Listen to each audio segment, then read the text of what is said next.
ગુજરાતીઓ સાથે ગળ પણ સંકળાયેલું છે. તો છૂંદો છે, વઘાર્યું છે અને સાથે ગોળ કેરીનું અથાણાની ગરજ સારતો એક એવું અથાણું છે ને કે તમે રોટલી, પૂરી, ભાખરી, થેપલા સાથે ખાઓ તો એટલી મજા પડે. ખાસ કરીને ગુજરાતીઓ તો ગોળ કેરીનું અને છૂંદો થેપલા સાથે તો ચોક્કસથી ખાતા હોય છે. તો આ અથાણું એવું છે ને કે સિઝન પૂરી થાય નહીં પહેલાં આપણે બનાવી લેવાનું છે. એટલું ઝટપટ અને એટલું સરળ રીતે બની જાય છે. ચાલો જોઈએ. તો જુઓ, અડધા કપ પ્રમાણે શેંગ તેલ લેશું અને વજનમાં જોઈએ તો 100 ગ્રામ જેટલું છે. તો હવે આ તેલને આપણે ગરમ કરવા માટે મૂકી દેવાનું છે. ત્યાં સુધીમાં આપણે અથાણાનો મસાલો બનાવી લઈએ. તો 1/3 કપ પ્રમાણે આપણે આખા ધાણા આવે છે તે લેવાના છે. હવે આ ધાણા ન લેવા હોય ને તો પછી તમે ધાણાના કુરિયા મળે છે એ પણ લઈ શકો છો.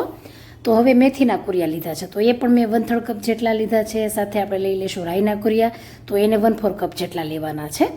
તો હવે તેને આપણે અધકચરું ગ્રાઇન્ડ કરી લેવાનું છે અને એક બાઉલમાં ઉમેરી દેવાનું છે. ત્યાર પછી 3 તજના ટુકડા ઉમેરી દઈશું નાના, અને તે તો ચોક્કસ ઉમેરજો કેમ કે અથાણામાં તેનો સ્વાદ બહુ સરસ લાગે છે અને ફ્લેવર બહુ સરસ આવે છે. હવે 4 જેટલા લવિંગ ઉમેરી દઈએ. તો અમુક મસાલાથી અથાણાનો સ્વાદ જ બદલાઈ જતો હોય છે. તો 1 ચમચી પ્રમાણે મીઠું ઉમેરી દઈએ. હવે હિંગ જુઓ, કોઈ અહીં આપણે એડવર્ટાઇઝ નથી કરી રહ્યા, તમે કોઈ પણ કંપનીની લઈ શકો છો, પરંતુ કેવી તાજી લેવાની, એની સુગંધ બહુ સરસ આવે. 1 ટેબલસ્પૂન જેટલી ઉમેરીએ. સાથે અડધી ચમચી પ્રમાણે હળદર પાવડર ઉમેરી લઈએ અને સાથે છે ને હવે સૂકા મરચાં ઉમેરી દઈશું. તો 4 જેટલા ઉમેર્યા છે.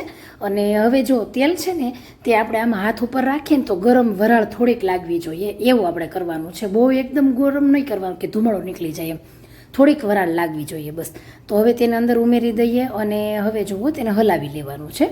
તો હળવા હાથે બધું સરસ રીતે મિક્સ કરતા જઈએ અને હલાવી લેવાનું છે. બહુ સરસ આમાં ગરમ તેલ અંદર આવે તો મેથીના કુરિયા છે, રાઈના કુરિયા અને ધાણાની બહુ સરસ સુગંધ આવતી હોય છે. સાથે તાજી હિંગ ઉમેરો એટલે એની તો સુગંધ એટલી સરસ આવે. અને હવે આપણે ઢાંકી દઈશું. તો સાઈડમાં રાખી દઈએ તેને ઢાંકીને, અને ત્યાં સુધી જો કેરી લેવાની છે. તો અહીં મેં 3 જેટલી કેરી લીધી છે. વજનમાં જોઈએ તો 500 ગ્રામ જેટલી કેરી છે અને ખાસ આમ સરસ રીતે રગડીને ધોઈ નાખવાની જેથી ઉપરથી ચીર નીકળી જાય. અને હવે તેને છે ને આપણે છાલ કાઢી લેવાની છે. તો બધી જ કેરીને ભાર દઈને કાઢીશું છે, જે લીલો ભાગ ન રહેવો જોઈએ એવી રીતે. હવે તેના આપણે ટુકડા કરવાના છે. તો કેરીના આપણે બહુ મોટા નહીં, બહુ નાના નહીં, એવા મીડિયમ સાઇઝના ટુકડા કરવાના છે. તો આ રીતે જો બધી જ કેરીના સરસ એવા ટુકડા કરી લીધા છે. હવે કેરી છે ને તમે અહીં કોઈ પણ લઈ શકો, બહુ ખાટી હોય તો એવી પણ લઈ શકો, ઓછી ખાટી હોય એવી પણ લઈ શકો છો. તો હવે બધા જ ટુકડા થઈ ગયા છે. હવે આપણે આ ટુકડા છે ને તેને આપણે કેવું કરતા હોય, ગોળ કેરીનું અથાણું બને હોય તો તડકામાં મૂકી દઈએ છે ને બધો મસાલો ને એવું નાખીને. તો અહીં આપણે તેને બાફવાની છે.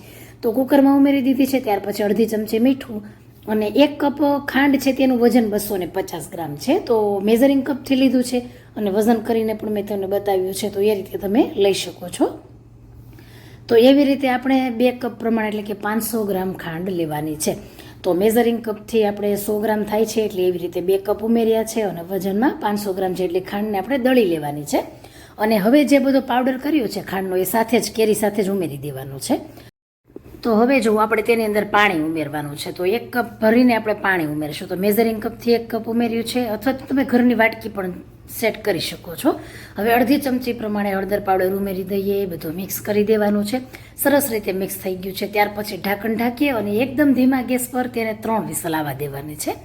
તો વિસલ થાય છે અને સરસ રીતે જુઓ તેની એર પણ નીકળી ગઈ છે, વિસલ થઈ ગઈ છે. અને હવે ઢાંકણ ખોલીને જોઈએ અને સેજ કેરીને ચેક કરી લેવાની બફાઈ છે કે કેમ. તો જુઓ સરસ રીતે 3 સીટીમાં કેરી આસાનીથી બફાઈ ગઈ છે.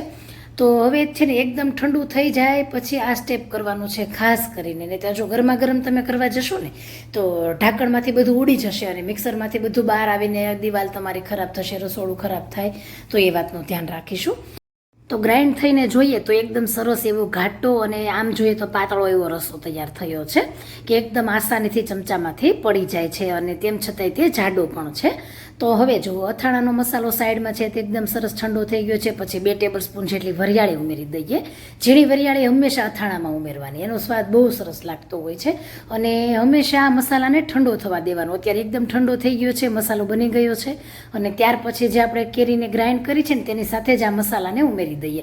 બંને એકદમ ઠંડા છે. અને હવે અથાણાનો દેખાવ આવે, સરસ લાગે લાલ ચટાક, એ માટે 1/3 કપ જેટલું કશ્મીરી મરચું અને થોડુંક તીખું થાય એ માટે 1 ટેબલસ્પૂન જેટલું લાલ તીખું મરચું ઉમેરી દેશું. અને બધું જ આપણે હળવા હાથે મિક્સ કરતા જશું. બહુ સરસ આ રસો બને છે. તો આ રસાવાળું અથાણું છે કે તમે તેને ચટણીની જેમ પણ ખાઈ શકો છો અને અથાણાની જેમ પણ ખાઈ શકો છો. આપણે ગોળ કેરીનું અથાણું હોય ને તો એમાં ખાસ કરીને જો રસો જ ખાતા હોઈએ છીએ ને, તો જો કેટલો સરસ જાડો રસો છે અને હજી થોડોક પતલો છે, હજી આ સેટ થઈ જશે અને જો એકદમ આસાનીથી ચમચામાંથી પડે છે.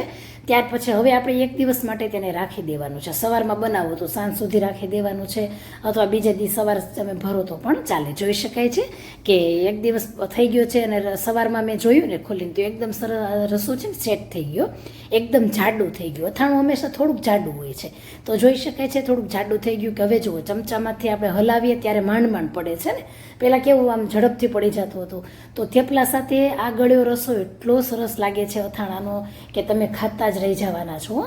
તો બહુ સરસ બને છે. સિઝન પૂરી થાય ને એ પહેલાં બનાવી લેજો, કેમ કે હમણાં જો પછી 7મ 8મ આવશે ત્યારે પણ આ અથાણું તમે પૂરી થેપલા સાથે ખાશો તો પણ બહુ સરસ લાગશે. અથવા તમે ક્યાંય પણ તમે બહાર જતા હોય અને થેપલા સાથે તમે કાંઈ પણ અથાણું તમે લઈ જવું હોય ને ત્યારે આ અથાણું લઈ જશો ને તો એટલી મજા પડી જવાની છે. તો બહુ સરસ લાગે છે, શાકની પણ જરૂર ન પડે અને બહુ જ ટેસ્ટી અને એટલું તો સ્વાદિષ્ટ લાગે છે. એકવાર ચોક્કસથી ટ્રાય કરવા જેવું છે. તો રેસીપી ગમે તો ટ્રાય પણ કરજો અને શેર પણ કરી દેજો.